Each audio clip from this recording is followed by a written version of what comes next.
کەواتە خوای گەورە هەر شتێک غەریزەیەکی ڕەحم و ود و خۆشەویستی بەرامبەر بە یەکتری بۆ دروست کردووە کا فەرمێ وەجعلنا بەینەکم مەوەدەتە وەڕەحمە. کەواتە زەواج بە مەوەدە ڕەحمە دەست پێیەکە، بە خۆشەویستی دەست پێیەکە. کەواتە ئینسان حوبێکی هەیە بۆ بەرامبەر بۆیە لێچێتە پێشەوە. ئەگەر ئەم غەریزەیە لە ئینسانە نەبوایە، هیچ کەسێکمان بیرمان لەوە زەواج ناکردەوە، هیچ کەسێکمان بیرمان لە تەرابوت نەکردەوە.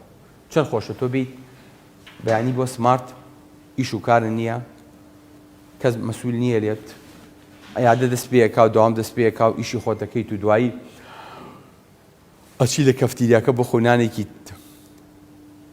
تەڕ و بڕە خۆیت، هەر شوێنێ وشک بوو لێیە خەویت، کورد دەڵێ ئەلێ لە تەڕەخوا و لە وشکە خەوێ، هیچ مشکلەیەکی نییە. کەس ناقیژینە بەسەرتا، کەس داوای چی لێ ناکا، مەسوولیاتە لەسەر شان نییە بۆ خۆت دیت و ئەچی، کەس ناڵێ لە چۆ بوویت، کەس تەلەفۆنی بۆ ناکا بڵێەوە لە چۆ بووی، ئەوە بەزیام نەکرد، من چاوەڕێی تۆم ئەوە نی بە شەو بۆچی نهاتیتەوە. کەس نایە سەیری سنووقە ڕەشەکە و کات تەلەفۆنەکە و هەڵباتەوە بزانێت چی تایە، تەلەفۆنی بۆ شتێ کردووە، لەگەڵ چیا بوویت، مشکلەکە و چی بووە. بێسەریەشە بۆ خۆ. بەڵام ئینسان لەگەڵ ئەمەشە حەزی لەم سەریشەیە، بۆ چکە غەریزەیەک هەیە داوای لێکە. غەریزەی یەکەم ئارەزووە کە هەموو کەسێک خوای گەورە ئەم غەریزەی تا دروست کردووە،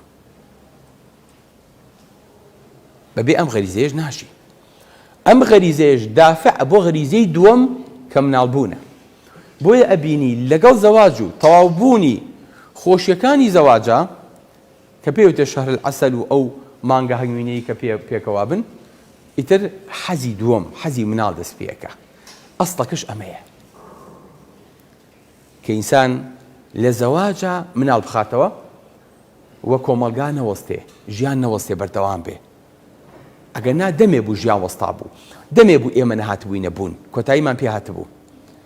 بەڵام بۆ ئەوەی کە ئەمە ڕوونەیات بەردەوام، ئەمە هێشتا 6 مانگە ئەلاگە و وەرەقە و فەحسیان گرتۆ بەدەستیانەوە لە دکتۆر گیان وەڵای هاتووین سەیرەکەین بۆی کە ئەوە ساڵێکە زەواجمان کردو بەڵام مناڵمان نابێ، بزانە خێزانم خۆ دەی نییە، بزانە بۆچی عادەکی ڕێک نییە، بزانە بۆچی کێشی هەیە.